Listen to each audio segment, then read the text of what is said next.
الحمد للہ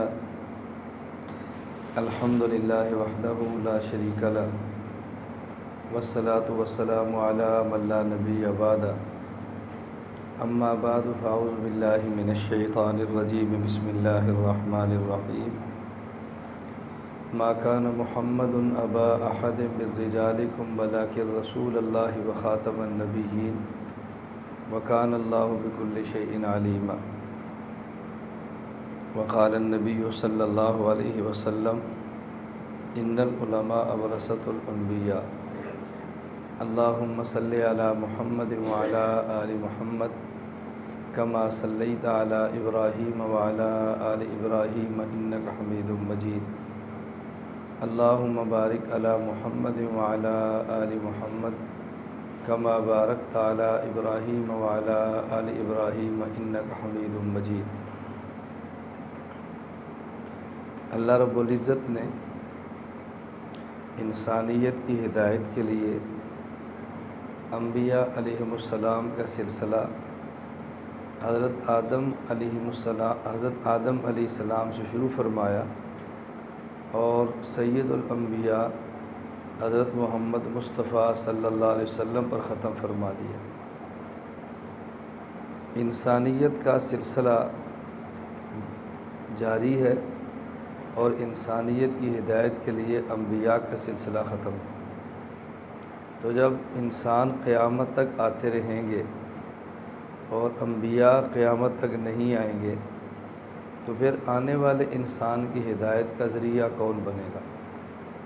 حضور اکرم صلی اللہ علیہ وسلم نے اس بارے میں دو باتیں ارشاد فرمائی۔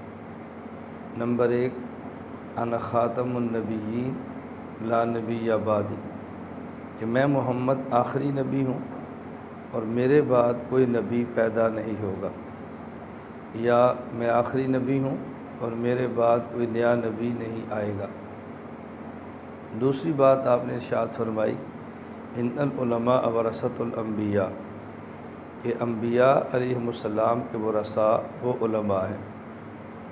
اس کا مطلب یہ ہے کہ جو کام مورث یعنی نبی کرتا تھا وہ کام ان کا وارث عالم کرے گا۔ مورث نبوت کا کام کیا ہے؟ عابد چھڑ دے اس میں۔ نبوت اور مورث کا کام کیا ہے؟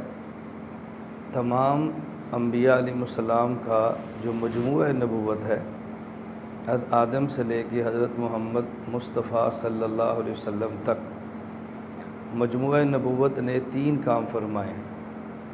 نمبر 1، اشاعت دین، نمبر 2، دفاع دین، اور نمبر 3، نفاذ دین۔ یہ مجموعہ نبوت نے کام فرمایا ہے۔ نمبر 1، اشاعت دین، نمبر 2، دفاع دین، اور نمبر 3، نفاذ دین۔ یہ 3 کام انبیاء علیہ السلام نے فرمائے، لہٰذا انبیاء کے ورثاء علماء نے یہ 3 کام کرنے ہیں: اشاعت دین، دفاع دین اور نفاذ دین۔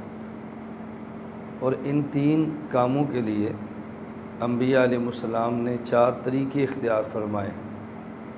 نمبر 1، تقریر، نمبر 2، تحریر، نمبر 3، مناظرہ، اور نمبر 4، جہاد فی سبیل اللہ۔ انبیاء علیہ السلام نے 4 طریقے اختیار فرمائے 3 کاموں کے لیے۔ اس کا معنی یہ نہیں کہ ہر نبی نے یہ 4 طریقے اختیار کیے۔ میں نے اس لیے بات سمجھانے کے لیے تمام انبیاء نے کہا، مجموعہ نبوت کہا ہے۔ یہ ضروری نہیں کہ ہر نبی نے تحریر سے کام لیا ہو، ہر نبی سے مناظرہ ثابت ہو، ہر نبی سے جہاد ثابت ہو، ضروری نہیں ہے۔ مجموعہ نبوت سے یہ 4 طریقے ثابت ہیں: تقریر، تحریر، مناظرہ اور جہاد۔ اور یہ عجیب بات ہے کہ ہمارے نبی سید الانبیاء حضرت محمد صلی اللہ علیہ وسلم سے تینوں کام 4 طریقوں سے ثابت ہیں۔ نبی اکرم صلی اللہ علیہ وسلم نے تینوں کام فرمائے: اشاعت دین، دفاع دین اور نفاذ دین۔ اور آپ نے 4 طریقے اختیار فرمائے: تقریر، تحریر، مناظرہ اور جہاد فی سبیل اللہ۔ اس کا معنی یہ ہے یہ جو انبیاء کے وارث علماء ہیں اور خاتم الانبیاء حضرت محمد صلی اللہ علیہ وسلم کے بعد قیامت تک دنیا میں آتے رہیں گے، تو انہوں نے تینوں کام کرنے ہیں اور چاروں طریقے اختیار کرنے ہیں۔ انبیاء علیہ الصلوۃ والسلام نے تقریر فرمائی، قرآن کریم سے ثابت ہے، وَإِلَىٰ عَادٍ أَخَاهُمْ هُودًا فَقَالَ يَا قَوْمِ اعْبُدُوا اللَّهَ مَا لَكُم مِّنْ إِلَٰهٍ غَيْرُهُ۔ یہ یا قوم اعبدوا اللہ ما لکم من الہ غیرہ، یہ پیغمبر کی تقریر ہے۔ وَإِلَىٰ ثَمُودَ أَخَاهُمْ صَالِحًا فَقَالَ يَا قَوْمِ اعْبُدُوا اللَّهَ مَا لَكُم مِّنْ إِلَٰهٍ غَيْرُهُ۔ یہ میں انبیاء کی تقریر کا متن عرض کر رہا ہوں۔ نبی کی تقریر کا متن یہ ہوتا ہے، اعبدوا اللہ، ایک اللہ کی عبادت کرو۔ ایک اللہ کی عبادت کا معنی یہ نہیں ہے کہ صرف عقائد ٹھیک کرو۔ عبادت کے اندر عقائد بھی ہیں، عبادت کے اندر اعمال بھی ہیں، عبادت کے اندر اخلاق بھی ہیں، عبادت کے اندر معاملات بھی ہیں، عبادت کے اندر معاشرت بھی ہے۔ یہ پانچوں چیزیں عبادت کے اندر آتی ہیں۔ عقیدہ بھی وہ جو اللہ سے جوڑے، عمل بھی وہ جو اللہ سے جوڑے، معاملہ بھی وہ جو اللہ سے جوڑے، معاشرت بھی وہ جو اللہ سے جوڑے، اور معاملہ بھی وہ جو اللہ سے جوڑے۔ یہ ہے عبادت کا معنی۔ عبادت کا مفہوم خاص نہیں ہے، عبادت کے مفہوم میں وسعت ہے جس میں ساری چیزیں آتی ہیں۔ تو یہ نبوت کی تقریر کا متن ہے۔ ہمارے حضرت محمد صلی اللہ علیہ وسلم نے بھی تقریر فرمائی ہے۔ رسول اکرم صلی اللہ علیہ وسلم نے سب سے پہلا جو خطبہ ارشاد فرمایا آپ کے علم میں ہے کہ آپ نے صفا پہاڑی پہ کھڑے ہو کے اپنا کپڑا، کملی، چادر مبارک کو لیا اور اس کو پہاڑی پہ کھڑے ہو کے آپ نے یوں ہلایا، ایسے چادر کو ہلایا، اس پر اہل مکہ جمع ہوئے۔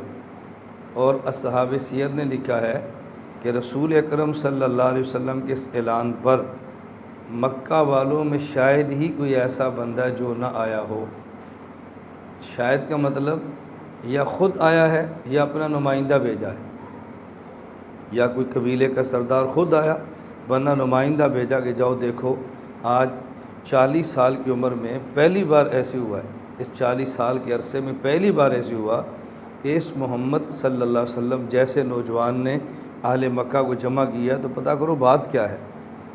تو حضور اکرم صلی اللہ علیہ وسلم نے اہل مکہ سے پوچھا، لبثت فیکم عمرا، میں تمہارے اندر زندگی کا ایک طویل عرصہ گزار چکا ہوں، 40 سال، هل وجدتمونی صادقا ام کاذبا، تم نے مجھے کیسا پایا ہے؟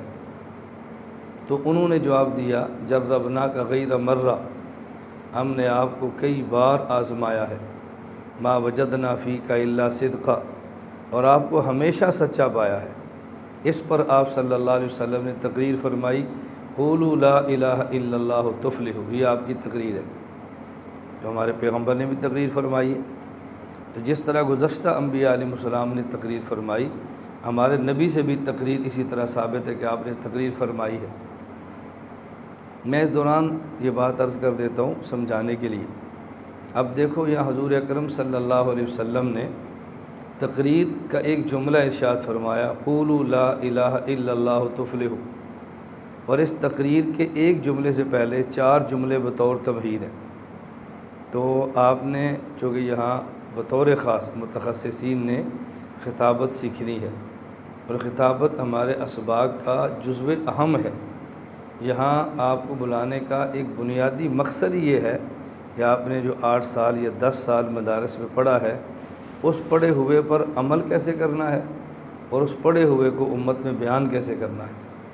صرف عوام کو نہیں سمجھانا، پہلے تو خود عمل کرنا ہے۔ ایک آدمی خود عمل نہ کرے، دوسروں کو سمجھائے، تو اس کا تو وہی نتیجہ ہوگا جو اللہ کے نبی صلی اللہ علیہ وسلم نے فرمایا، ان اللہ لا یؤید ھذا الدین بالرجل الفاجر، اللہ رب العزت بسا اوقات اپنے دین کا کام ایسے شخص سے لیتے ہیں کہ کام کرنے والے کو نفع نہیں ہوتا، سننے والوں کو نفع ہوتا ہے، سننے والوں کو فائدہ ہوتا ہے، اور کرنے والا، بتانے والا جہنم کا ایندھن بنتا ہے، اور اس سے سن کر عمل کرنے والے جنت میں چلے جاتے ہیں۔ تو پہلے خود عمل کریں، خود عمل کریں، پھر دوسروں کو بھی دعوت دیں۔ تو بنیادی مقصد جزو اہم ہے یہ۔ نمبر 1 اس پر عمل کیسے کرنا، نمبر 2 اس پڑھے ہوئے کو آپ نے بیان کیسے کرنا اور سمجھانا کیسے ہے۔ اس پر مجھے ایک واقعہ یاد آیا۔ کوہاٹ علماء کنونشن تھا، تو جب علماء کنونشن سے فارغ ہوئے، کمرے میں بیٹھے تھے، جیسے علماء مخصوص بیٹھتے ہیں اور اپنے علاقے کے علماء کا تعارف کراتے ہیں، تو مجھے وہاں ایک عالم کا تعارف کرایا کہ یہ مولانا صاحب ماشاءاللہ صاحب مطالعہ ہیں، مدرس بہت اچھے ہیں اور ان کا علم بہت پختہ ہے، منقول اور معقول کے ماہر ہیں۔ منقول معقول تو سمجھتے ہیں، منقول سے مراد قرآن، حدیث اور فقہ، اور معقول سے مراد علم حیات، ریاضی، فلسفہ، منطق، یہ معقولات ہیں۔ منقول اور معقول کے بڑے ماہر ہیں، اور ماشاءاللہ اللہ پاک نے ان کو جسمانی وجاہت بھی خوب عطا فرمائی تھی۔ پٹھان بھی ہو، علم بھی تکڑا ہو اور جسم بھی مضبوط ہو، تو کتنی صفات کا حامل ہے۔ بہت بڑی صفت تو ان کا پٹھان ہونا ہے، اور اس کے بعد پھر جسم بھی مضبوط ہو، اللہ نے علم بھی دیا ہو۔ میں نے ان کی گفتگو سننے کے بعد کہا کہ ان علماء سے کو ایک سال میرے پاس پڑھے۔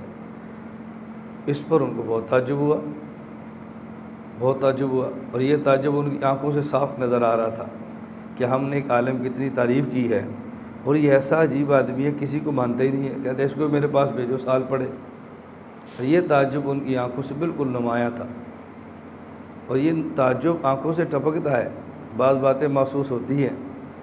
حضرت عثمان غنی رضی اللہ تعالیٰ عنہ مجلس میں تشریف فرما تھے، تو ایک شخص نے زنا کیا اور ان کی مجلس میں آ گیا۔ تو حضرت عثمان غنی نے یہ نہیں فرمایا کہ اس شخص نے زنا کیا، بلکہ فرمایا ما بال اقوام یترشح من اعینہم الزنا، یہ عجیب بات کہ بعض لوگوں کی آنکھوں سے زنا ٹپک رہا ہے اور وہ ہماری مجلس کے اندر آ کر بیٹھتے ہیں تاکہ اس کو خود بہت احساس ہو کہ میں توبہ کر لوں۔ تو ان کی آنکھوں سے مجھے صاف نظر آتے میں بہت تعجب ہوا۔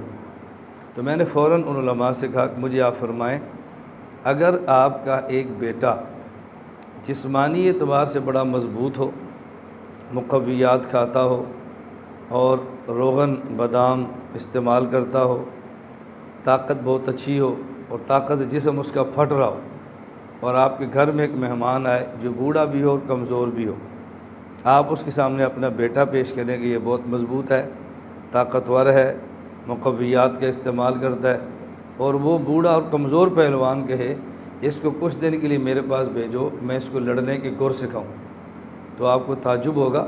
کہتے ہیں نہیں۔ میں نے کہا اس پر آپ کو تعجب نہیں ہے، پھر مجھ پر تعجب کیوں ہو رہا ہے؟ آپ کو تعجب اس بات پر ہے کہ کون سی نئی بات ہے جو یہ پڑھائے گا۔ میں ان مولانا صاحب کو نئی بات پڑھاؤں گا نہیں، جو کچھ انہوں نے پڑھا ہے نا اس پڑھے ہوئے کو استعمال کا طریقہ بتاؤں گا۔ تو پھر ان کو خوشی ہوئی کہ اس نے بات ٹھیک کی ہے۔ تو بس اوقات یہ بات سمجھانی پڑتی ہے، ورنہ بندے غلط فہمی کے شکار ہو جاتے ہیں۔ میں صرف یہ عرض کر رہا تھا، رسول اللہ صلی اللہ علیہ وسلم نے تقریر فرمائی، اور آپ کی تقریر کا حصہ 5 جملے ہیں۔ جو 2 جملے مشرکین نے کہے ہیں نا، وہ اس لیے میں آپ کی تقریر کا حصہ کہہ رہا ہوں کہ وہ باتیں ٹھیک ہیں، غلط بات نہیں ہے۔ اور آپ سمجھتے ہیں حدیث تقریری کی ایک قسم حدیث تقریری ہے کہ نبوت کی مجلس میں کوئی بندہ بات کہے اور آپ تردید نہ فرمائے، وہ حدیث شمار ہوتی ہے۔ رسول اکرم صلی اللہ علیہ وسلم نے فرمایا لبثت فیکم عمرا، ایک جملہ، میں تمہارے اندر ایک طویل عرصہ گزار چکا ہوں۔ حل وجدتمونی صادقا ام کاذبا، مجھے تم نے کیسے پایا ہے؟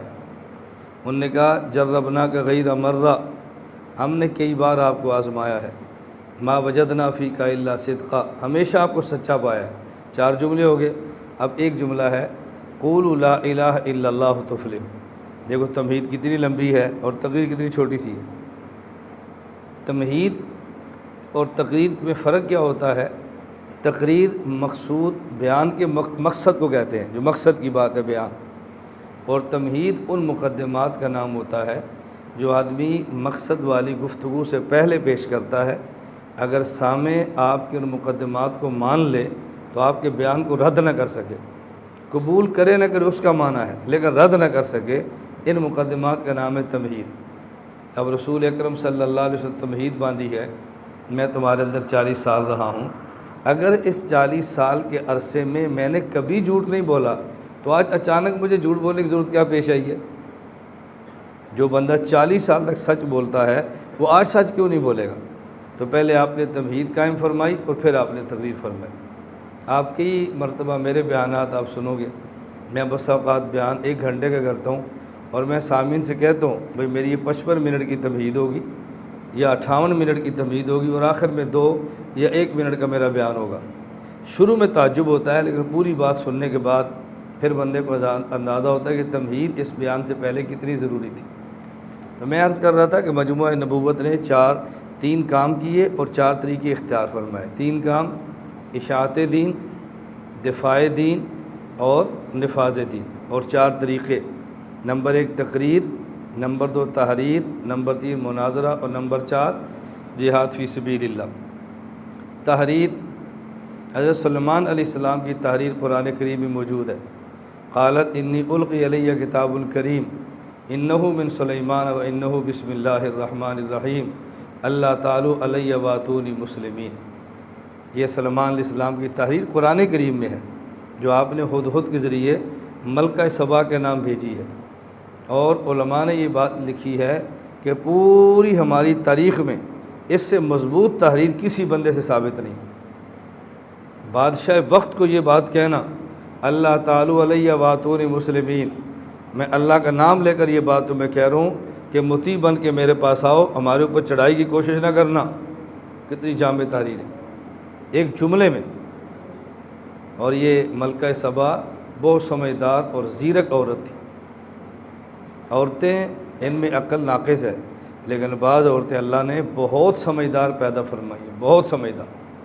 تو یہ ملکہ سبا بہت سمجھدار عورت تھی۔ اس ملکہ سبا کے بعد جب خط پہنچا تو ملکہ سبا نے اہل سلطنت کے جو اس کے اہم بندے تھے ان کو جمع کیا اور ان سے کہا کہ مشورہ دو مجھے، میں کیا کروں، مجھے مشورہ دو، یہ خط آیا ہے۔ تو ان کی جو وزراء اور مشیر تھے وہ بھی سمجھدار تھے۔ انہوں نے کہا نحن اولو قوت و اولو باس شدید، ہم طاقتور ہیں، جنگجو ہیں، لیکن والامر الیک فانظری، معاملہ تیرے ہاتھ میں ہے، تو جو فیصلہ کرے گی ہم تیار ہیں، لیکن ڈرنا نہیں ہے، گھبرانا نہیں ہے، ہمارے پاس طاقت بھی ہے، ہم جنگجو بھی ہیں، اولو قوہ طاقت والے بھی ہیں، اولو باس شدید جنگجو بھی ہیں، لیکن فیصلہ تو نے کرنا ہے۔ مشیرین کو یہی چاہیے، اپنی صلاحیتیں بتا دیں اور فیصلہ امیر کے حوالے کر دیں۔ فساد تب ہوتا ہے جب مشیر اپنے فیصلے کو مسلط کرتے ہیں۔ اپنی طاقت کو مسلط نہ کرو، اپنی طاقتیں صلاحیتیں بتا دو اور پھر آپ کا جو بڑا ہے اس کو فیصلہ کرنے کی اجازت دو۔ کبھی آپس میں اختلافات اور لڑائیاں اور جھگڑے نہیں ہوتے۔ تو حضرت سلیمان علیہ السلام کتنا مضبوط خط ہے۔ تو یہ ملکہ بہت سمجھدار تھی، بہت سمجھدار۔ میں انشاءاللہ کئی بار میں سناتا ہوں، میں درمیان میں عرض کروں گا کہ بعض خواتین بہت سمجھدار ہوتی ہیں، بہت سمجھدار۔ ایک واقعہ چلے میں مجلس شروع ہے عرض کرتا ہوں، کئی بار میں سناتا رہتا ہوں کہ ایک عرب آدمی تھے جن کا نام کنیت سے مشہور تھا ابو حمزہ۔ ان کے ہاں تسلسل کے ساتھ 4-5 بیٹیاں پیدا ہوئیں۔ انہوں نے فیصلہ کیا کہ اپنی بیوی کو طلاق دے دو، اس لیے کہ اس سے بیٹا پیدا نہیں ہوتا۔ اور ہمارے ہاں بھی آج عام رجحان یہ ہے، اگر تسلسل کے ساتھ بیٹیاں پیدا ہوں تو لوگ عورت کو منحوس سمجھتے ہیں، لہذا طلاق دو یا اس کو رکھو اور دوسرا نکاح کرو، اس سے بیٹی پیدا نہیں ہو رہی۔ خود ہمارے یہاں کا میں بندہ جانتا ہوں، بڑا عجیب ان کا واقعہ ہے۔ شادی ہوئی، نکاح ہوا، اچھا اولاد نہیں ہوئی، فارغ کر دیا۔ اس کے بعد پھر شادی کی، اس سے 2-3 بیٹیاں ہوئیں، بیٹا نہیں ہوا، فارغ کر دیا۔ جب فارغ کیا اس کے بعد اس عورت نے کی اور نکاح کیا، اللہ نے اس کو بیٹا دے دیا، اس کے یہاں کچھ بھی نہیں۔ اور ایک ڈاکٹر، اس کے یہاں بیٹی پیدا ہوئی، پھر بیٹا پیدا ہوا، بیوی بھی ڈاکٹر اور خامد بھی ڈاکٹر۔ اپنی بیوی کا آپریشن کر دیا ہمیشہ کے لیے، کب ایسے اولاد نہ ہو، بیٹی بھی ہوگی بیٹا بھی ہو گیا۔ 17 ماہ کے بعد بیٹا فوت ہو گیا۔ اب شوہر بھی روتا ہے، بیوی بھی روتی ہے، کیوں؟ اس سے اولاد تو ہو ہی نہیں سکتی، وہ تو آپریشن کر کے معاملہ ختم کر دیا۔ خیر، اس نے فیصلہ کیا کہ میں نے اپنی بیوی کو طلاق دینی ہے۔ طلاق دینے کی نیت کر لی اور اپنے گھر آنا چھوڑ دیا۔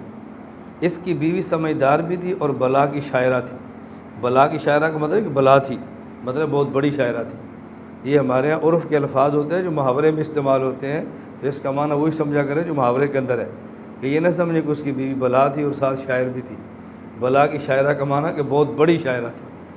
تو اس خاتون نے اپنے شوہر کے نام خط لکھا، مال ابی حمزہ لا یاتینا غضبان اللہ نلد البنینا تاللہ ما ذالک فی ایدینا ونحن کالارض لزارعین انما ناخذ ما اوتینا وننبت ما زرعہ فینا۔ اندازہ کریں کتنا بلیغ اس کا کلام ہے۔ مال ابی حمزہ لا یاتینا، ابو حمزہ کو کیا ہوا کہ ہمارے پاس نہیں آتا۔ غضبان اللہ نلد البنینا، وہ ناراض ہے کہ ہمارے ہاں بیٹا نہیں ہوتا۔ تاللہ ما ذالک فی ایدینا، اللہ کی قسم یہ ہمارے اختیار میں نہیں ہے۔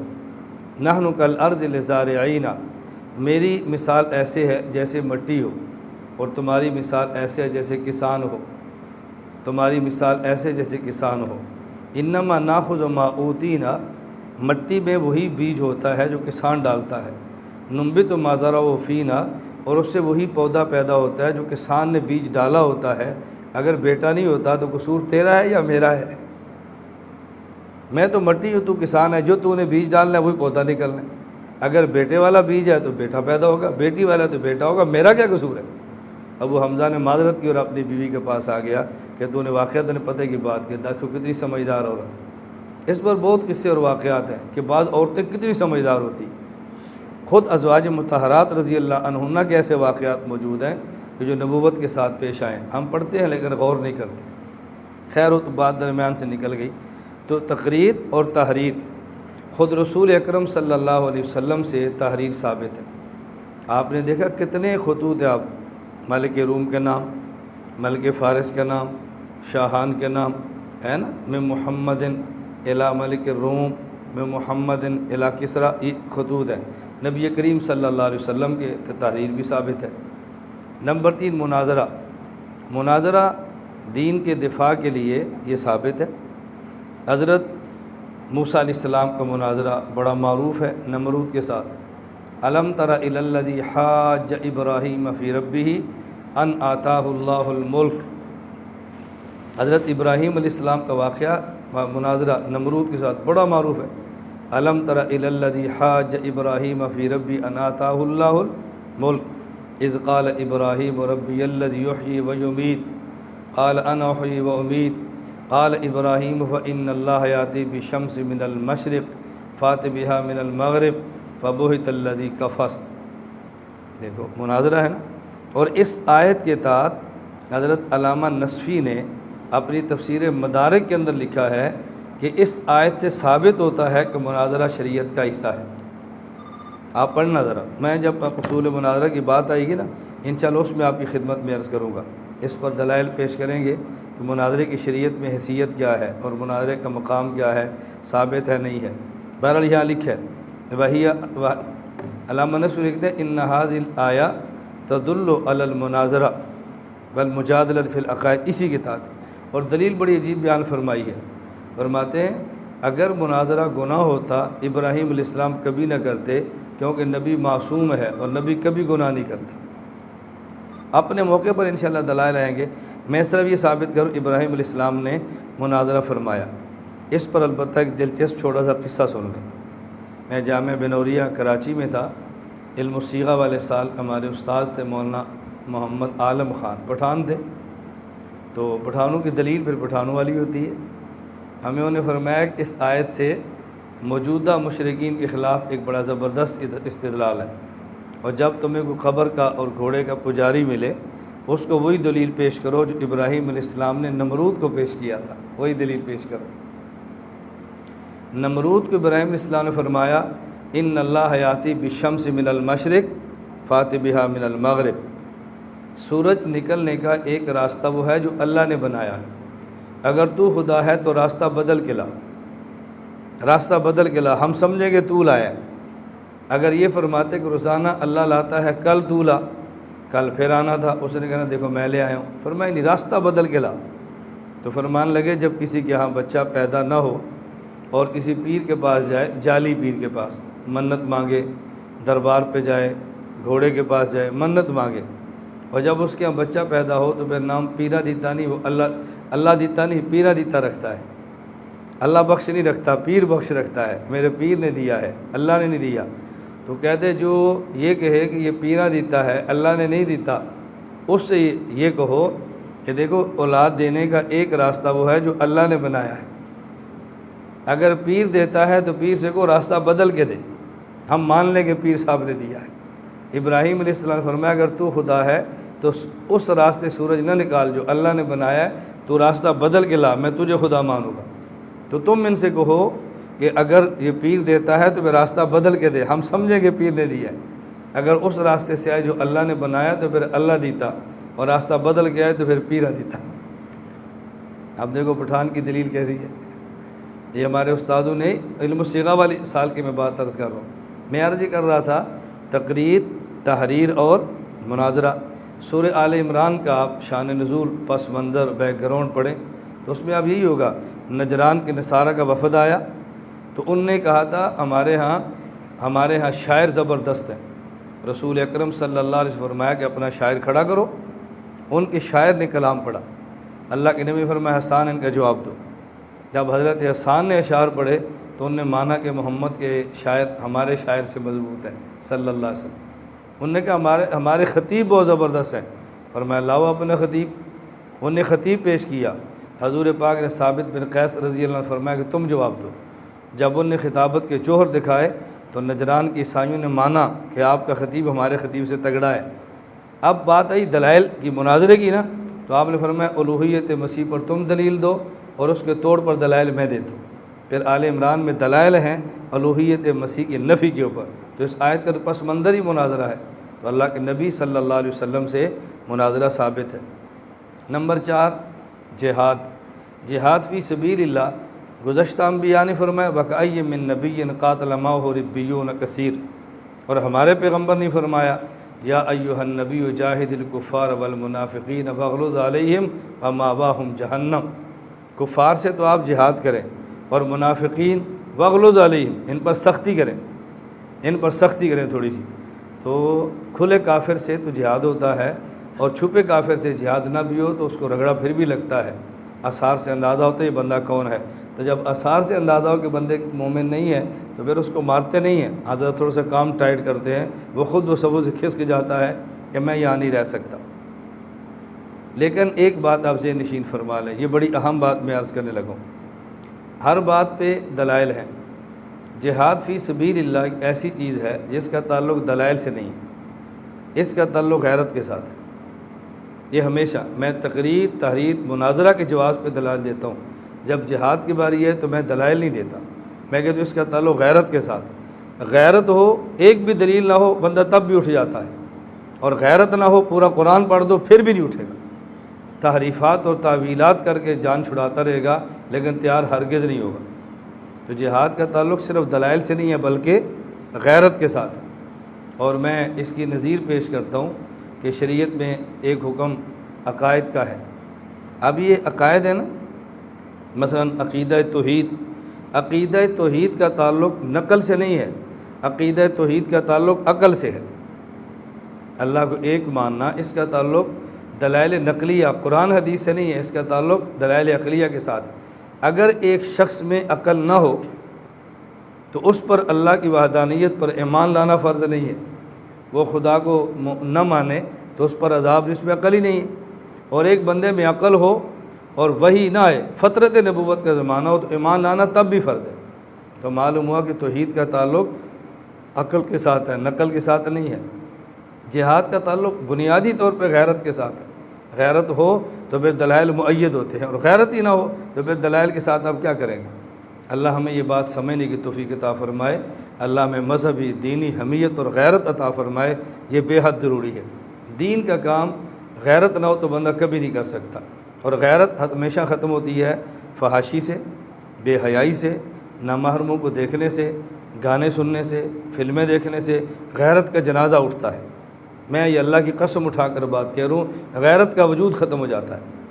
اسی طرح غیرت ختم ہوگی حرام کھانے سے، سود کھانے سے اور بکنے سے، غیرت ختم ہو جاتی ہے۔ اللہ ہم سب کو غیرت کے ساتھ دین کا کام کرنے کی توفیق عطا فرمائے۔ تو میں نے عرض کیا تھا کہ آپ حضرات ورثائے انبیاء ہیں، اور مجموعہ نبوت نے 3 کام فرمائے۔ نمبر 1 اشاعت دین، نمبر 2 دفاع دین، اور نمبر 3 نفاذ دین۔ اور اس کے لیے 4 طریقے اختیار فرمائے۔ نمبر 1 تقریر، نمبر 2 تحریر، نمبر 3 مناظرہ، نمبر 4 جہاد فی سبیل اللہ۔ اب یہ 3 کام اور 4 طریقے یہ علماء کے ذمہ ہیں، یہ علماء کے ذمہ ہیں، 3 کام اور 4 طریقے۔ اب کام کون سا بندہ کرے گا وہ اس کی صلاحیت پر ہے، جو صلاحیت ہے وہی کام کرے گا، جو صلاحیت نہیں ہے وہ کام کر نہیں سکتا، جو صلاحیتیں ہیں وہ طریقہ اختیار کرے گا، جو صلاحیت نہیں ہے وہ طریقہ اختیار نہیں کر سکتا۔ بس اس کا اہتمام کر لیں، تینوں کام کرتے ہیں اللہ کا شکر ادا کریں، اس کے لیے 4 طریقے اختیار کرتے ہیں اللہ کا شکر ادا کریں۔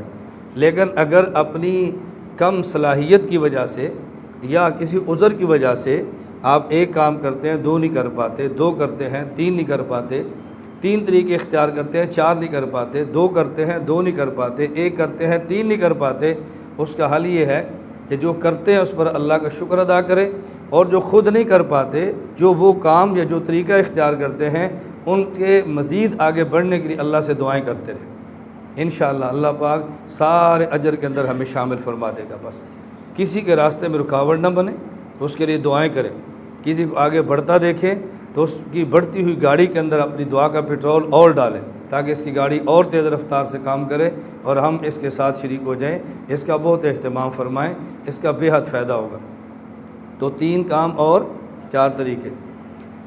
درمیان میں ایک چھوٹی سی بات رہے گی جس کی وضاحت بہت ضروری ہے، وہ یہ ہے کہ آپ جب یہاں پہ مرکز اہل سنت والجماعت سرگودا میں تقریر سیکھیں گے تو ہم جو تقریر سکھاتے ہیں بس اوقات اس تقریر پر بعضوں کو شبہ ہوتا ہے، اور شبہ کیا ہوتا ہے کہ آپ کا فارغ تقریر گن گرج سے کرتا ہے، سینہ تان کے کرتا ہے، بازو چڑھا کے بازو چڑھاتا ہے۔ تو یہ دیکھو ہم آپ کے خطبہ ایسے بولتے ہیں۔ میرا جملہ آپ کو سمجھ آ گیا؟ سمجھ آ گیا؟ ٹھیک، نہیں سمجھ آئے پھر میں اس کی وضاحت کبھی کروں گا۔ تو آپ کے خطبہ اس طرح بولتے ہیں، اور یہ تو طرز نبوت نہیں ہے۔ حضور اکرم صلی اللہ علیہ وسلم کی خطابت کا طرز مبارک تو ایسا نہیں تھا، یہ نبوی منہج کے خلاف آپ کی خطابت ہے، یہ ٹھیک نہیں ہے۔ مجھ سے بالکل اسی طرح ایک بندے نے سوال کیا تو میں نے اسے پوچھا کہ حضرت سید نفیس حسینی شاہ صاحب رحمہ اللہ تعالی، آپ ان کا طرز تحریر دیکھیں اور حضور اکرم صلی اللہ علیہ وسلم کا لکھا ہوا دیکھیں تو کتنا سادہ سادہ، اور شاہ صاحب کتنا سٹائلش سی تحریر ہے، تو یہ حضور کس طریقے کے خلاف ہے یا نہیں؟ اب وجہ کیا ہے؟ میں بڑی کھل کر بات کہتا ہوں بغیر جھجک کے اور بغیر تکلف کے۔ میں نے کہ جو حضرت شاہ صاحب کو آپ بڑا سمجھتے ہیں، ان کی عظمت آپ کے دل میں ہے، تو یہ بات آپ کہنے کے لیے تیار نہیں ہو رہے کہ نبوت کی تحریر کے طرز کے خلاف ہے۔ اور میری چونکہ عقیدت عظمت آپ کے دل میں نہیں ہے، میری تقریر آپ نے فوراً کہہ دیا حضور کے طرز کے خلاف ہے۔ بات تو ایک ہی ہے، جس طرح ہماری تقریر میں گھن گرج ہے اور وہاں گھن گرج نہیں تھی، یا اتار چڑھاؤ ہے، بازو چڑھا رہے ہیں، اچھل رہے ہیں، کود رہے ہیں، مجمع کو اٹھا رہے ہیں، وہاں نہیں تھا، تو یہاں تحریر بھی تو اس طرح کی نہیں ہے نا۔ آپ کی تحریر کتنی سادی ہے صلی اللہ علیہ وسلم، حضرت شاہ صاحب کی تحریر دیکھو کتنی زبردست ہے، مضبوط ہے، زبریں زیریں اور خط دیکھو، لیکن آپ اس کو خلاف شریعت کہہ سکتے ہیں؟ مجھے کہتا ہے نہیں۔ میں نے کہا کیوں نہیں؟ بھائی بزرگ ہیں، بڑے ہیں، کوئی بات تو ہوگی، ایسے تو نہیں ہمارے قابل لکھتے۔ تو میں نے کہا مصیبت کیا، تم ہمیں ماننے کے لیے تیار نہیں، اس لیے تم اگر بڑا سمجھتے تو تم بھی کہتے بھی کوئی بات تو ہوگی، ایسے تو نہیں فرماتے، کوئی وجہ تو ہوگی نا۔ اس کا ان کے پاس کوئی جواب نہیں تھا۔ میں آپ کو پوری بات کی وضاحت کروں تاکہ آپ کا ذہن بن جائے۔ میں نے کہا اچھا ہماری خطابت پر آپ کو اشکال ہے، گن گرج ہے، مجمع اٹھاتے ہیں، نعرے لگاتے ہیں، تو میں نام نہیں لیتا، خود ہی سمجھ جاؤ گے۔ میں نے کہا دیکھو فلاں آدمی ہیں اور فلاں بہت بڑے آدمی ہیں، اور کتنے ہزاروں کا مجمع ان کے بیان میں بیٹھا ہوتا ہے اور وہ سو جاتے ہیں۔ میں نے کہا بتاؤ یہ طرز نبوت ہے کہ لوگ بیان سننے کے لیے بیان کرنے والا سو جائے؟ آپ کو حدیث ثابت کر سکتے ہیں؟ کہتا نہیں۔ تو میں نے کہا شریعت کے خلاف ہوئی نا، آپ ذرا بولو ان کے خلاف۔ اب کیوں نہیں بول رہے؟ بڑا سمجھتے ہیں نا، دل میں عظمت ہے، وہاں بولنے کے لیے آپ تیار نہیں ہیں۔ اب میں نے کہا دیکھو میں آپ کو اکابر سے جدا نہیں کر رہا، توڑ نہیں رہا، میں آپ کو اکابر کے قریب کرتا ہوں، دلیل ذہن نشین فرما رہا ہوں۔ تقریر نبوت کا معنی یہ ہے آپ کا مزاج، آپ کا جو مضمون ہے وہ شریعت کے مطابق ہو، اس مضمون کو بیان کرنے کا طرز وہ موقع کے مناسب ہو، یہ شریعت کے مطابق ہے۔ مضمون عین شریعت ہو، خلاف شریعت نہ ہو، اور اس کے لیے طرز کون سا اختیار کرنا چاہیے، اس کے لیے موقع کے مناسب دیکھیں کیسا موقع ہے، یا تقریر گرم کرنی ہے یا نرم کرنی ہے، یا سخت کرنی ہے یا آہستہ کہنی ہے۔ میں نے کہا اس طرز کو سامنے رکھیں گے تو پھر آپ کو ہمارے مضامین بھی خلاف شریعت نہیں آئیں گے، حضرت شاہ صاحب رحمۃ اللہ علیہ کی تحریر بھی خلاف شریعت نظر نہیں ہے۔ کیوں؟ میں نے کہا مضمون شریعت کے مطابق ہو، خط نستعلیق ہو، خط کوفی ہو، خط نسخ ہو، کوئی بھی خط ہو، اس سے خلاف شریعت نہیں کہتے، مضمون شریعت کے مطابق ہونا چاہیے خط جو بھی ہو۔ اسی طرح مضمون شریعت کے مطابق ہونا چاہیے تقریر کا طرز موقع کے مناسب، کبھی گرم ہوتا ہے کبھی نرم ہوتا ہے۔ اب حضرت شاہ صاحب پر بھی کوئی اعتراض نہیں ہے، بزرگوں پر بھی اعتراض نہیں ہے۔ کیوں؟ ایک آدمی غرض کے ساتھ اچھل کے تقریر کرتا ہے، آپ اس کے بارے میں تعویل کرو، اس کے دل میں دین کا درد اتنا ہے کہ اس کو سکون نہیں آ رہا، پریشان ہے، اور جب بندے کے دل میں درد ہو، پریشانی ہو، وہ چلتا ہے، لوٹ پوٹ ہوتا ہے۔ اور جو تقریر کے درمیان سو گئے ہیں وہ رات بھر جاگتے ہیں، دن بھر کام کرتے ہیں، لیکن اس کے باوجود بیان کرتے ہیں، بیان بھی ٹھیک کر رہے ہیں، بیان بھی غلط نہیں ہو رہا، نیند آتی ہے پھر اٹھتے ہیں پھر کرتے ہیں، مضمون کا تسلسل بھی ٹھیک ہے تو بات ان کی بھی ٹھیک ہے۔ وہ چونکہ تھکے ہوئے ہیں، تھکاوٹ کے باوجود لگے ہیں، اور یہ فریش ہو کر آیا لیکن درد اتنا ہے کہ مجمع کو پھر بھی اٹھا رہا ہے، دونوں ٹھیک ہے۔ میں نے کہا دونوں کو سنبھالا جا سکتا ہے۔ میں ایک مرتبہ مدرسۃ الحسنین یا مولانا طارق جمیل صاحب دامت برکاتہم تھے، تو مجھے مولانا نے فرمایا کہ آپ کا میں نے ایک بیان سنا ہے، اس کا ماشاءاللہ دلائل تو بڑے پختہ تھے لیکن لہجہ آپ کا بہت سخت تھا، آپ تھوڑا سا لہجہ ٹھیک کریں۔ میں نے مولانا سے عرض کیا کہ میرا وہ جو بیان تھا وہ کس شہر کا تھا؟ مجھے فرماتے ہیں جھنگ کا۔ میں نے کہا رائے گنج کا تو نہیں تھا؟ مولانا مسکرا پڑے، فرما رہے میں آپ کی تردید نہیں کر رہا۔ میں نے کہا جی میں آپ یہ بات کا جواب نہیں دے رہا، میں بھی وضاحت کر رہا ہوں کہ جب جھنگ ہوگا تو لہجہ جھنگ والا، جب رائے گنج ہوگا تو لہجہ رائے گنج والا۔ میں نے کہا اس پر تو مجھے داد دینی چاہیے کہ یہ ایسا ہمارے پاس خطیب ہے، اس کو جھنگ والا لہجہ بھی آتا ہے، اس کو رائے گنج والا لہجہ بھی آتا ہے۔ میں نے کہا یہ تو داد دینے والی بات ہے۔ پھر میں نے کہا حضرت جو بیان کا میں نے جواب دیا ہے وہ بیان آپ نے سنا ہے؟ مجھے فرماتے ہیں نہیں۔ میں نے کہا اگر وہ بیان سن لیتے جس کا میں نے جواب دیا نا، پھر آپ کبھی بھی نہ کہتے لہجہ سخت۔ اب جس غیر مقلد عالم نے جھنگ میں بیان کیا، یہ آج سے 8 سال پرانی بات ہے، اب بیان میں کیا کہہ رہا ہے؟ مفتی تقی عثمانی کو لاؤ۔ تمہارے بس میں میرے دلائل کا جواب نہیں ہے، مفتی تقی عثمانی کو لاؤ، وہ مجھ سے بات کرے۔ میں نے جب بیان کیا تو میں نے کہا تو مفتی تقی عثمانی صاحب کی بات کرتا ہے، تیری اوقات اتنی ہے کہ جیب میں ہاتھ ڈال کے باہر نکالو، تیرے ہاتھ سے 25 نکل دیں۔ تو جیسے 25 ہاتھ جیب میں نکالو نا، باہر نکالو 25 تو جیسے نکلتے ہیں، تیرے لیے مفتی تقی عثمانی صاحب بلائیں گے کراچی سے؟ تو ہمارے جھنگ کے مولانا ابو ایوب قادری سے بات کر، تجھے سمجھ آ جائے مفتی تقی عثمانی صاحب کون ہے۔ میں نے پھر اس کو مثالیں دی، میں نے کہا ذات دی کور کلی شتیرہ نال جپے، یہ رات کو چل دی ہے نا، سمجھ دیں؟ میں نے کہا ذات کی کور کلی اور شتیروں سے جپے مار رہی ہے۔ میں نے کہا یار اپنی اوقات دیکھو۔ اب میں نے اس کو ایسا سنایا، 8 سال گزر گئے، دوبارہ ضلع جھنگ والوں نے اس کو نہیں بلایا، اس ایک بیان کے بعد پھر نہیں آئے۔ میری گزارش سمجھ آ گئی۔ ایک مرتبہ ہم شیراں باغ استاد مولانا زید الراشد صاحب دامت برکاتہم کے پاس تھے، تو مجھے استاد جی فرمانے لگے کہ ایسے ہمیں خطیب تیار کرنے چاہیے جو ہر موقع کے مناسب گفتگو کر سکے، طلباء میں وہ سٹائل، علماء میں وہ طرز، عوام میں وہ طرز، ٹی وی پر وہ طرز، وہ ہر طرز پہ ہر موقع پر بات کر سکے۔ تو میں نے مزاح میں عرض کیا، میں نے کہا استاد جی ایسے خطیب ہیں، ایسی ترتیب بنائے کہ ان کو قبول کرنے کی ترتیب بن جائے۔ میں نے کہا سمجھ آئے؟ کہتے ہاں ہمیں سمجھ آ گئی، مجھے سمجھ آ گئی۔ آپ کو سمجھ آ گئی؟ آپ کو سمجھ آ گئی کہ نہیں؟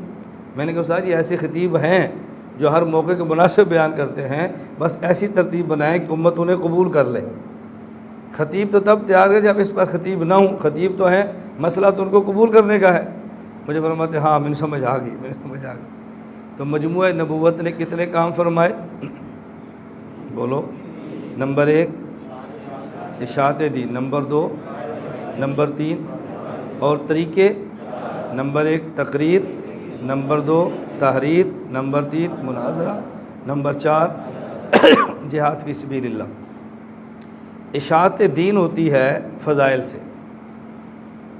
اشاعت دین فضائل سے، اور دفاع دین دلائل سے، اور نفاذ دین طاقت سے۔ اشاعت دین یاد کرو نا، ہمارے یہاں افتتاحی سبق کا معنی نہیں کہ برکت کے لیے بیٹھے اور دعا ہو گئی، یہ نہیں ہمارے یہاں۔ ہمارے یہاں افتتاحی سبق کا معنی ہے کہ آپ کا دماغ بنے، آپ نے کیا کرنا ہے، اور بنیادی سبق میں آپ کا دماغ کھلے اور آپ دلائل لیں۔ ہمارا تو ہر سبق دلیل ہے، ہر خلوت جلوت دلیل ہے، ہر جلسہ دلیل ہے۔ تو ہمارے افتتاح کا معنی آپ کے ذہن وہی ہوگا، بیاج رب یسر ولا تعسر وتمم بالخیر، 7 واری پڑھ لو، دروشی پڑھ لو، دعا کر لو۔ ہمارے یہاں یہ طرز نہیں ہے، ہم اس طرز کے مخالف نہیں ہیں، وہ طرز بالکل بجا ہے، لیکن ہمارا افتتاحی طرز یہ ہے کہ پہلی مجلس میں آنے والا طالب سمجھے کہ یہ کیا چاہتے ہیں، آپ کا ذہن بنے کہ آپ ہمارے پاس کیوں آئے ہیں۔ میری گزارش سمجھ آ رہی؟ اس لیے اگر آپ فرمائیں تو میں تھوڑی سی بات جاری رکھوں۔ بتاؤ تو جب اسی افتتاح کا معنی ہے تو 10 منٹ میں بات ختم ہو جائے گی، یہ تو گھنٹہ پورا ہو گیا۔ گھنٹہ نہیں، میں بہت طویل گفتگو کرنا چاہتا ہوں، اگر آپ ابھی سنیں گے ابھی کروں گا، نہیں کریں گے زور کے بعد سنوں گا، نہیں کریں گے پرسوں پھر کروں گا۔ میں نے گفتگو پوری اپنی کرنی ہے تاکہ آپ کا دماغ بنے کہ مرکز کام کیا کر رہے ہیں۔ اشاعت دین کس سے ہوتی ہے؟ اشاعت دین فضائل سے، اور دفاع دین دلائل سے، اور نفاذ دین۔ آپ نے فیصلہ کرنا ہے کہ آپ کیا کر سکتے ہیں۔ اشاعت دین کرنی ہے، تبلیغی جماعت موجود ہے، خانقاہیں موجود ہیں، فضائل سے کام ہو رہا ہے۔ دفاع دین کرنا ہے، مرکز اہل سنت موجود ہے، عالمی اتحاد اہل سنت والجماعت موجود ہے دلائل کے ساتھ۔ اگر آپ نفاذ کرنا ہے، طاقت کے لیے مجاہدین موجود ہیں۔ اگر آپ صرف اشاعت چاہتے ہیں، آپ رائیونڈ جائیں، سال لگائیں، بڑا مقدس کام ہے، پوری زندگی اس میں کھپائیں۔ اگر دفاع دین کرنا چاہتے ہیں پھر پوری زندگی ہمارے ساتھ کھپائیں، دلائل کے ساتھ کام کریں۔ اگر آپ نفاذ دین چاہتے ہیں، بستر اٹھائیں، افغانستان جائیں، آپ کو کون منع کرتا ہے؟ یہ ملک میں قتل و غارت نہ کریں، یہاں بم دھماکے نہ کریں، یہاں کی مساجد اور مدارس اور امت کو تباہ نہ کریں۔ یہ بہت بڑی پلان ہے ہمارے خلاف، یہ جو پاکستان کے اندر جہاد کی بات ہوتی ہے، اس کا کتنا نقصان ہے کہ آپ کو اندازہ نہیں ہے۔ پوری دنیا میں واحد خطہ پاکستان ہے جہاں پر کھلی دین کی بات ہو رہی ہے۔ واحد خطہ پاکستان ہے جب کھلے عقائد کو بیان کیا جا رہا ہے۔ یہ واحد خطہ پاکستان ہے کہ جہاں کا مسلمان صدر وزیر اعظم کے خلاف بھی احتجاج کرنا چاہے، اسلام آباد بھی کر سکتا ہے۔ اور پلان کیا ہے؟ ایک دھماکہ کراؤ اور وہ داڑھی والے کے کھاتے لگاؤ اور مدرسے بند کراؤ۔ ایک دھماکہ کراؤ، خود کو شملہ کراؤ، پگڑی اور داڑھی والے کے کھاتے لگاؤ، تبلیغ کا کام بند کرو، مساجد بند کرو۔ یہ ملک میں ہونے والا جہاد یہ دین کے نفاذ کے لیے نہیں ہے۔ پاکستان میں ہونے والی قتل و غارت یہ جو تھوڑا بہت نہیں، بہت بڑا دین کا کام ہوتا ہے، اس کو روکنے کی بہت بڑی سازش ہے، اور ہم انشاءاللہ ہر سازش کو ناکام کریں گے انشاءاللہ۔ آپ ہمارا ساتھ دیں گے نا انشاءاللہ؟ ہر سازش کو ناکام کرو بس۔ اشاعت بہت اچھی بات ہے، کرے دین کی، نفاذ کرے، کون منع کرتا ہے، لیکن یہاں ٹھہرنا ہے تو آپ ذہن بنا لیں کہ یہاں کام کیا ہوتا ہے۔ اب یہاں رہنے والے پوچھے بھئی آپ نے سال لگایا ہے؟ اب یہ بات ایک چلی ہے نا، میں اس لیے عرض کر دوں، مجھے ایک تبلیغی ساتھی نے کہا کہ مولانا صاحب آپ نے سال لگایا ہے؟ میں نے کہا نہیں۔ آپ لگا لیں؟ میں نے کہا میں نے لگانا بھی نہیں ہے۔ مجھے کہتا ہے کیوں؟ میں نے کہا ہمیں قائل کریں، سال لگانے کے لیے ہمیں قائل کریں۔ اب اس کی دلیل سنیں۔ مجھے کہتا ہے آپ عالمی نبی کے وارث ہیں؟ میں نے کہا جی ہاں۔ تو جب عالمی نبی کے وارث ہیں تو آپ کو پورے عالم میں جانا چاہیے نا۔ میں نے ان سے کہا کہ وارث وہ کام کرتا ہے جو مورث نے کیا ہو۔ رسول اکرم صلی اللہ علیہ وسلم پورے عالم کے نبی ہیں؟ مجھے کہتا ہے جی ہاں۔ میں نے کہا پورے عالم میں گئے ہیں؟ مجھے کہتا ہے نہیں۔ میں نے کہا جب مورث پورے عالم میں نہیں گیا تو وارث کے ذمہ پورے عالم میں جانا کیسے ہے؟ وارث تو وہی کام کرے گا جو مورث نے کیا ہے نا۔ تو مجھے کہنے لگا حضور اکرم صلی اللہ علیہ وسلم تو نہیں گئے، لیکن آپ نے اپنے شاگردوں صحابہ کرام کو تو بھیجا ہے نا۔ تو میں نے کہا میں یہاں بیٹھوں گا، اپنے شاگردوں کو بھیجوں گا، یہ ترتیب نبوت ہے۔ دلیل میرے شاگردوں کے نہیں ہے، دلیل میرے بارے میں ہے کہ میں سال لگاؤں۔ آپ نے دلیل دی ہے کہ آپ کے شاگرد سال لگائیں، اور دعویٰ آپ کا کہ آپ سال لگائیں۔ جو آپ کا دعویٰ دلیل اس پہ پیش کرے نا۔ آپ خاموش ہو گیا۔ میں نے کہا بات سمجھو، میں تبلیغ میں علماء کے سال لگانے کا قائل، مؤید اور محرک ہوں، میں مخالف نہیں ہوں۔ میں صرف یہ آپ کو پریشانی کیوں ہوئی؟ اس لیے کہ آپ نے رائیونڈ اور تبلیغ کا اصول چھوڑ دیا ہے۔ رائیونڈ اور تبلیغ کا اصول یہ ہے علماء کو کارگزاری سنانی ہے۔ رائیونڈ اور تبلیغی جماعت کا اصول علماء کو کارگزاری سنانی ہے، علماء کو دعوت نہیں دینی۔ تو نے کارگزاری نہیں سنائی، تو نے مجھے دعوت دینا شروع کی ہے۔ جب آدمی اپنا کام اپنے اصولوں کے خلاف کرے پھر ایسے پھنستا ہے جیسے تو پھنسا ہوا ہے۔ ہماری جماعت عالمی اتحاد اہل سنت والجماعت، ہمارا کام ہے، اس کام کے لیے اصول ہیں۔ میں انشاءاللہ جب وہ سارے اصول آپ خدمت میں پیش کروں گا نا، آپ باشش کرو گے۔ جو ہم سے دور ہیں ان کو ہماری پالیسیوں کو پتہ نہیں ہے، ہم کتنی مضبوط اور کتنی نرم دعوت دیتے ہیں۔ اپنوں کے لیے کتنی محبت کے دروازے کھولتے آپ کو نہیں اندازہ. ہم پوری پالیسی پیش کریں گے تو پھر آپ کا جی چاہے گا کہ ہم غلامی کریں, ہم زندگی یہاں بسر کریں. جب نہیں پتہ تو دور رہ کر بندہ کیا کر سکتا ہے, اس لیے کام کی پالیسیاں ہوتی ہیں. تو 3 کام اور 4 طریقے, یہ بات ذہن میں آ گئی. اب میں نے ایک بات آپ خدمت میں عرض کی تھی کہ ایسے بہت کم علماء ہیں, میں نہیں کہہ رہا نہیں ہیں, ایسے بہت کم علماء ہیں کہ جو تینوں کام اور چاروں طریقے اختیار کریں. میرے اب جملے کو سمجھنا, میں تفاخر نہیں کرتا, میں تعلی اور تکبر کی بات نہیں کرتا. تحدیث بالنعمت کے طور پہ کہتا ہوں بحمد اللہ تعالیٰ میں نے تینوں کام اور چاروں طریقے اختیار کیے. تینوں کام اور چاروں طریقے ہم نے اشاعت دین بھی کی ہے اور فضائل کے ساتھ کی ہے, دفاع دین بھی کیا ہے اور دلائل کے ساتھ کیا ہے, نفاذ دین بھی کیا اور 10 سال جہاد کیا ہے. ہم نے تینوں کام کیے اور چاروں طریقے, تحریر بھی ہے, تقریر بھی ہے, مناظرہ بھی ہے, جہاد بھی ہے. اس پر آپ کو اللہ کا شکر ادا کرنا چاہیے کہ آپ کا واسطہ ایسے فرد سے پڑا ہے جو تینوں کام اور چاروں طریقوں کے مطابق چلا ہے. تو ایسا بندہ ملے تو اس کی مخالفت کرنی چاہیے یا اس کا ساتھ دینا چاہیے؟ رکاوٹ نہ ڈالو, ساتھ دو. رکاوٹ نہ ڈالو, ساتھ چلو, تعاون کرو. نہیں کر سکتے دعائیں کرو, دعا بھی نہیں کر سکتے ایک طرف بیٹھ کے پھر تماشا دیکھ کر ہماری لڑائی دیکھو, مزے لوٹو بیٹھ کر. بھئی ہمارا بندہ لڑتا کیسے ہے, لڑتے ہوئے دیکھ کر لوگ تماشا تو دیکھتے ہی ہے نا, تماشا دیکھو. جو لڑنے والے کھلاڑی ہوتے ہیں, کھیلنے والے, وہ شور نہیں کرتے, تماشائی شور کرتے ہیں. اس لیے ہمارے کام میں دیکھو ہم شور نہیں کرتے, دائیں بائیں شور ہو رہا ہے. ایسے ہے کہ نہیں؟ کوئی میری جماعت کا ذمہ دار, کوئی ہمارا کارکن, ہمارے مرکز کا استاد, کوئی آپ کو شور کرتا نظر نہیں آئے گا, تسلسل سے کام کر رہا ہے. آپ کبھی دیکھیں فٹ بال ہو رہا ہے تو جو پلیئر ہوتا ہے وہ شور نہیں کرتا, وہ گیند سے کھیلتا رہا میں نے گول کیسے کرنا ہے, اور باہر والے ہا ہا ہا ہا لگا ہوتا ہے. تو ہم کھلاڑی اس لیے ہم شور نہیں کرتے, یہ تماشائی شور کر رہے ہیں.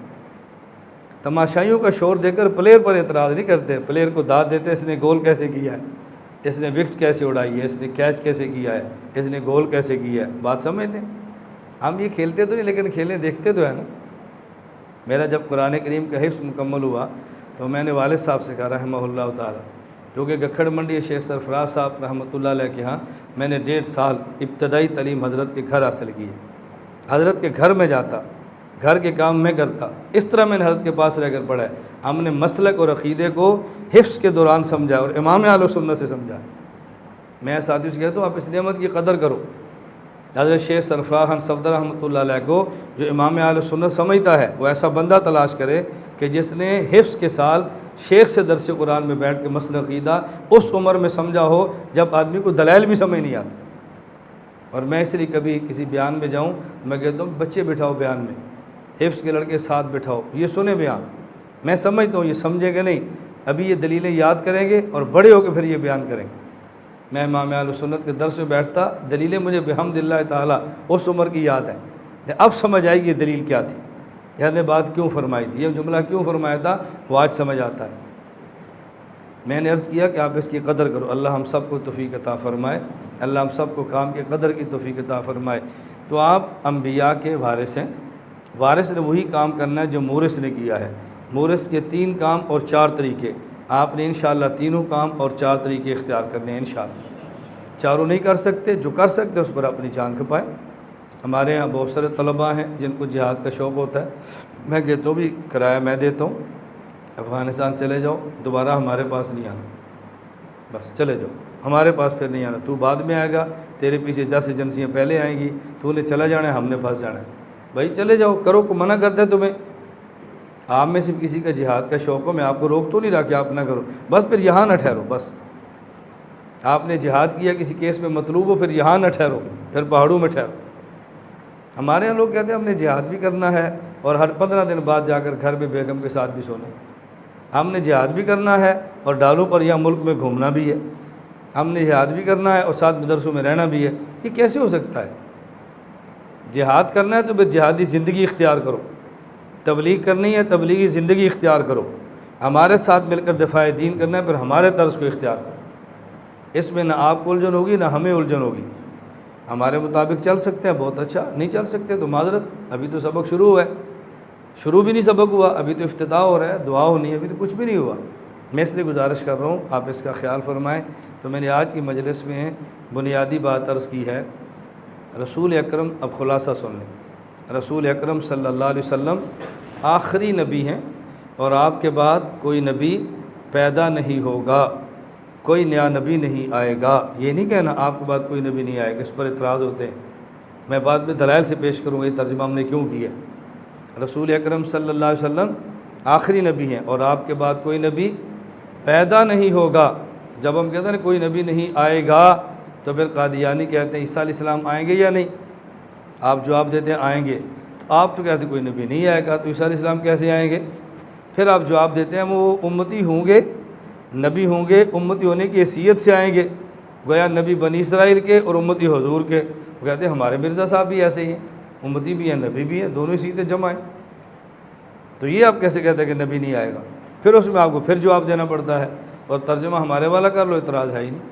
انا خاتم النبیین، میں آخری نبی ہوں، لا نبی بعدی، میرے بعد کوئی نبی پیدا نہیں ہوگا۔ عیسیٰ علیہ السلام پیدا ہوں گے یا نازل ہوں گے؟ نازل ہوں گے، پیدا نہیں ہوں گے۔ یہ ترجمہ کہاں سے نکالا ہے پیدا نہیں ہوگا؟ اب میں آپ سے پوچھوں نبی نہیں آئے گا، یہ آپ نے کہاں سے نکالا ہے؟ لا نبی بعدی کا معنی میرے بعد کوئی نبی نہیں، یہ آئے گا کہاں سے نکالا ہے؟ اس کا آپ جواب کیا دیں گے؟ لا نفی جنس ہے، نبی اس کا اسم ہے، اور بعدی اس کی خبر ہے، ایسی ہے۔ اور بعدی جو خبر ہے وہ تو مرفوع ہوتی ہے، بعدی تو مرفوع نہیں ہے۔ آپ کہتے ہیں یہ محلل مرفوع ہے، یہ متعلق ہے ثابت القائن معذوف کے، تو قائن نکالیں گے تو ترجمہ ہوگا نا، ورنہ تو نہیں ہوگا۔ آپ قائن نہ نکالنا، مولود نکال لیں، محذوف نکالنا ہے ترجمہ تب ہونا ہے۔ قائن نکالنے پر اشکال ہے، مولود نکالنے پر کوئی اشکال نہیں ہے، تو آپ محذوف ایسا نکالیں جس پر کوئی اشکال نہ ہو۔ اب آپ کو سمجھ آ گئی؟ اور یہ آپ کہہ دیں کہ رسول اللہ صلی اللہ علیہ وسلم آخری نبی ہیں، اور آپ کے بعد کوئی نیا نبی نہیں آئے گا۔ عیسیٰ علیہ السلام آئیں گے، وہ نئے نہیں ہوں گے بلکہ پرانے نبی ہوں گے جو دوبارہ آئیں گے۔ نئے نبی کا آنا اور ہے، اور پرانے نبی کا دوبارہ آنا یہ اور ہے۔ عیسیٰ علیہ السلام پرانے نبی ہیں، یہ کہاں سے نکالا ہے؟ یہ بھی قرآن کریم میں ہے۔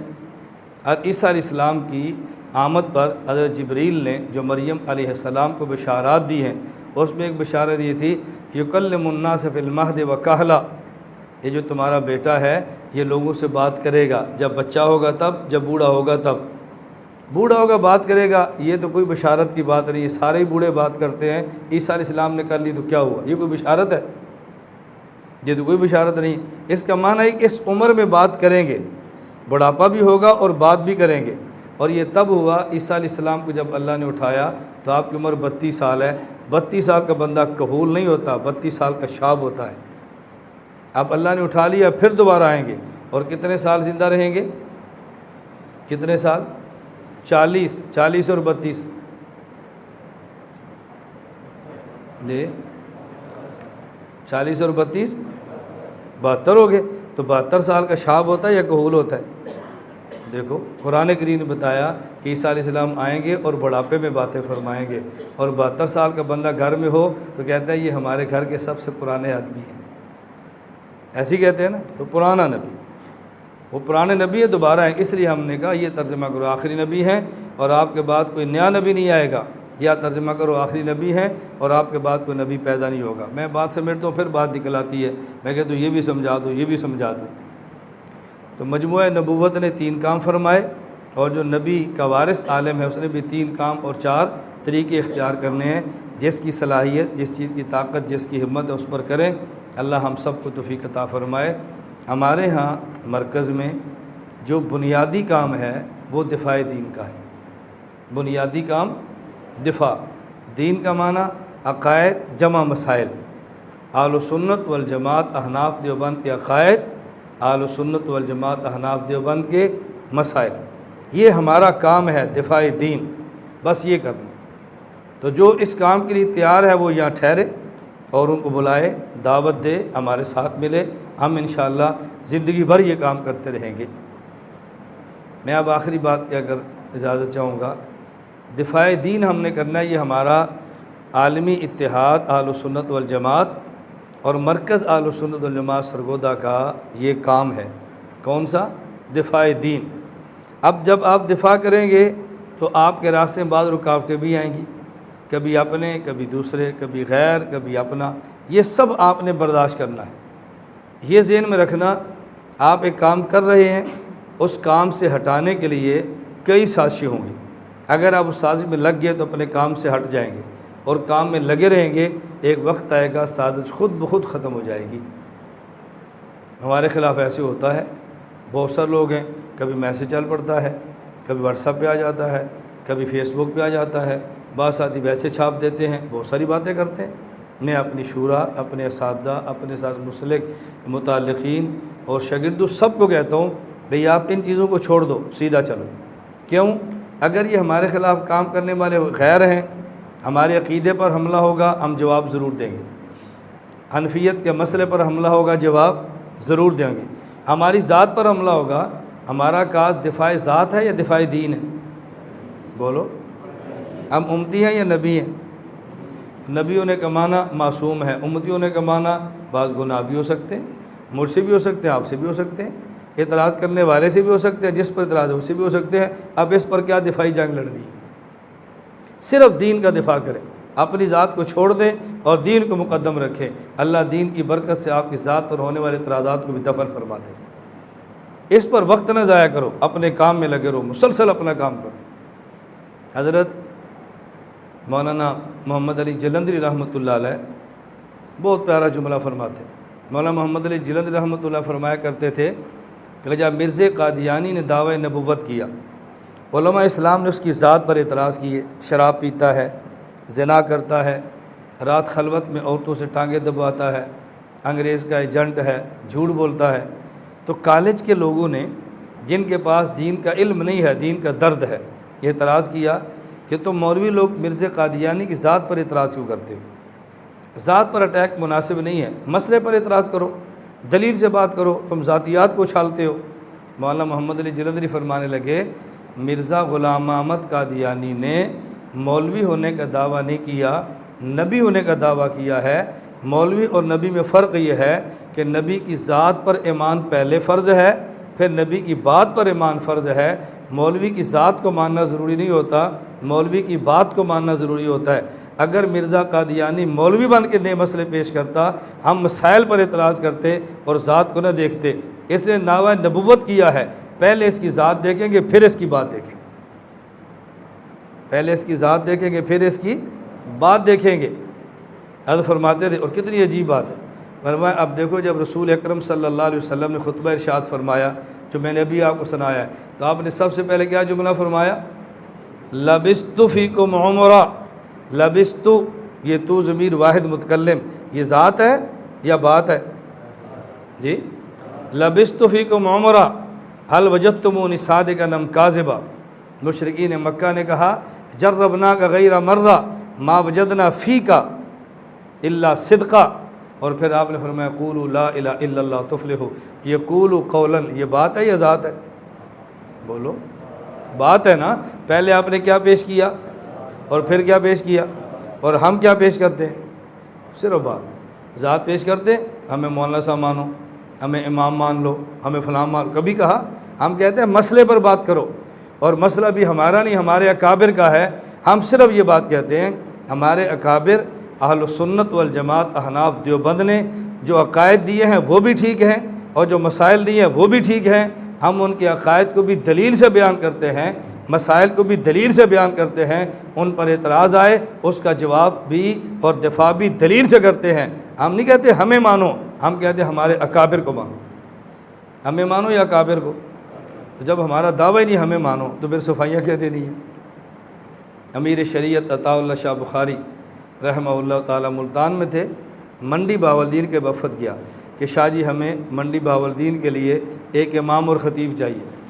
حضرت شاہ صاحب نے پوچھا کیسا چاہیے؟ انہوں نے کہا جی نوجوان ہو، فرمایا ٹھیک ہے، خوبصورت ہو، فرمایا ٹھیک ہے، خاندان بھی اس کا بڑا ہو، اچھے خاندان کا ہو، فرمایا ٹھیک ہے، آواز بھی زبردست ہو، سریلی آواز ہو، فصیح خطیب ہو، فرمایا ٹھیک ہے، اخلاق بہت اچھے ہوں، فرمایا بالکل ٹھیک ہے، اور پیسے بھی نہ مانگے، لالچی بھی نہ ہو۔ شاہ جی نے فرمایا نبی چاہیے یا مولوی چاہیے؟ شاہ نے پوچھا نبی چاہیے یا مولوی چاہیے؟ انہوں نے کہا جی مولوی۔ فرمایا یہ صفتیں تو نبی کے جو مجھے آپ سنا رہے ہیں۔ مولوی بڑے خاندان کا بھی ہو سکتا ہے اور چھوٹے گھٹیا خاندان کا بھی ہو سکتا ہے۔ مولوی خوبصورت بھی ہو سکتا ہے، بدصورت بھی ہو سکتا ہے، مولوی سریلی آواز والا بھی ہو سکتا ہے، مکروہ آواز والا بھی ہو سکتا ہے، کری آواز۔ اس میں ایسی یہ شرطیں یہ نبی کے اندر ہے، خاندان بھی بڑا ہو، شکل بھی خوبصورت ہو اور آواز بھی خوبصورت ہو۔ اسلکم علی اجرا بھی قوم سے گئے، یہ نبی کی شان ہے، مولوی کے نہیں ہے۔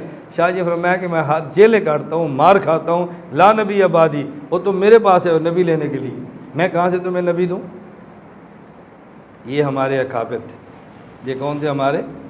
محدث بنوری مولانا محمد یوسف بنوری نور اللہ مرقدہ، حضرت نے بنوری ٹاؤن کے علماء کو جمع فرمایا اور بنوری ٹاؤن کے علماء کو فرمانے لگے، ایک بات یاد رکھو، محتمم جس مدرس سے کام لیتا ہے، اگر اس مدرس میں خوبیاں ہیں، اس سے مدرسے کا فائدہ، محتمم کی عزت، اور اگر اس میں کوئی کوتاہی ہے تو یہ محتمم کو برداشت کرنی چاہیے۔ حضرت فرماتے تھے کہ جس بھینس کا دودھ تم پیتے ہو اس بھینس کا گوبر تم نے اٹھانا ہے، جس بکری کا دودھ تم پیتے ہو اس کی مینگنیاں آپ نے اٹھانی ہیں۔ ایسا نہیں ہو سکتا کہ دودھ آپ پئیں اور مینگنیاں ہمسائے اٹھائیں۔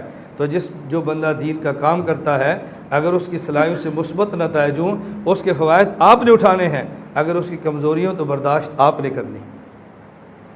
لیکن یہ کب ہے؟ جب ہوں۔ یہ کب ہے؟ ساری گل سمجھا کرو نا، یہ کب ہے کہ جب، اور جب ہوں ہی نہ پھر پہلے کمزوری بناؤ پھر چھاپو، پہلے کمزوری بناؤ پھر میسج کرو، پہلے ایپ پیدا کرو خود بناؤ پھر دووں کو بتاؤ کہ بچ جاؤ فلاں بندے سے۔ یہ ہمارے اکابر کا طرز نہیں ہے، یہ ہمارے مشائخ کا طرز نہیں ہے۔ میں کیوں کہہ رہا ہوں؟ آپ آج پڑھتے ہیں، کل آپ نے پڑھانا ہے، آج آپ سیکھتے ہیں، کل آپ نے سکھانا ہے۔ آپ کا یہی مزاج ہونا چاہیے کہ آپ کے ساتھ کام کرنے والا آپ سے چھوٹا اگر کام کرے، حوصلہ افزائی کریں، تشجیع کریں، اس کے ساتھ تعاون کریں، اور اگر اس کی کمزوری دیکھ لیں اس کو بند کمرے میں بٹھا کر سمجھائیں، باہر تعریف کریں، بند کمرے میں سمجھائیں۔ یہ ہمارے مشائخ اور اکابر کا طرز ہے۔ میری بات سمجھ آ رہی؟ اللہ ہم سب کو توفیق عطا فرمائے، اور کمزوری نہ ہو پھر اس کو پھیلائیں، یہ بہت عجیب بات ہے۔ ہمارے ایک بزرگ بڑی عجیب بات فرماتے تھے، تو فرماتے دیکھو اگر حاسدین حسد کریں، اپنے مخالفت کریں، تو دو باتوں کا اہتمام کرنا۔ نمبر ایک، اس کا جواب شریعت کے مطابق دینا، اور نمبر دو، ان کے لیے دعا کرنا، اللہ رب العزت اپنے کرم سے چیزیں ختم فرما دیں۔ جواب دینا ہے لیکن کس طرح؟ شریعت سے دیں، جو بنتا ہے دے دیں، نہیں بنتا تو چھوڑ دیں، اور اللہ سے دعائیں کریں، اللہ ان پر بھی فضل فرما، اللہ ان پہ کرم فرما۔ میں یہ بات کیوں سمجھا رہا ہوں؟ ہمارا عنوان کیا ہے؟ دفاع دین، مسلک اکابر، منہج اکابر، یہ ہمارا کام ہے۔ میں اس پر انشاءاللہ بات کروں گا، یہ ہماری افتتاحی تقریب کا پہلا حصہ ہے، باقی قسطیں بعد میں صحیح۔ 9 بج گئے ہیں، آپ نے کھانا بھی کھانا ہے، ایسا نہ ہو کہ پہلے دن کی چیز لمبی ہو جائے اور کل آپ بستر باندھ لیں، بھئی افتتاحی تقریب اتنی لمبی ہے تو سب کو میں کیا مصیبت کھڑی ہوگی، اس لیے بہتر ہے کوئی اور جگہ تلاش کریں۔ آپ نے گھبرانا نہیں، ہم نے مل کر کام کرنا ہے انشاءاللہ۔ کرنا ہے یا نہیں؟ انشاءاللہ۔ میں سمجھتا ہوں، میں اپنے ساتھ سے بھی کہتا ہوں کہ ہمارے پاس جو گرمی برداشت کر کے دور دراز سے طلب آتے ہیں، یہ طلب لے کر آتے ہیں، یہ نکمے نہیں ہوتے، یہ کام والے ہوتے ہیں۔ کسی میں صلاحیت کم ہے، کسی میں زیادہ ہے، کوئی عبارت پڑھ سکتا ہے، کوئی نہیں پڑھ سکتا، کوئی بول سکتا ہے، کوئی نہیں بول سکتا، کوئی پاس ہے، کوئی فیل ہے، جیسے بھی ہیں یہ کام کا ذوق لے کر آئیں، بس ان کو چلاؤ۔ کل مجھے عمار ادھر ہوگا، عمار جو کاڑے سے آئیے بیٹھے، اس کے ابو نے کل مجھے فون کیا کہ میں نے اپنے بیٹے کو بڑی مشقت اٹھا کر پڑھایا مولانا صاحب، بڑی مشقت، اب میں اپنا بیٹا آپ کو بھجوا رہا ہوں، میرا جی چاہتا ہے کہ آپ اس کی تربیت کرو، تقویٰ سکھاؤ، اخلاقیات سکھاؤ، یہ بنا کر میرا بیٹا واپس کرو۔ اچھا یہ پاس ہی بیٹھا تھا، یہ بتائیں کہ آپ کے داخلے کے لیے کوئی شرطیں بھی ہیں؟ ہو سکتا ہے میرا بیٹا اس شرط پہ پورا نہ اترے۔ میں نے کہا بزرگوں ہماری 2 شرطیں ہیں، نمبر 1 مولوی ہو، نمبر 2 بیوقوف نہ ہو۔ مجھے کہتے نہیں وہ تو اللہ کا شکر ہے، میں پھر آؤں وہ تو اللہ کا شکر ہے، بیوقوف تو نہیں۔ میں نے کہا پھر آنے دو۔ دیکھو ہماری کتنی آسان شرطیں، یہ آپ سب ذہن بنا لو۔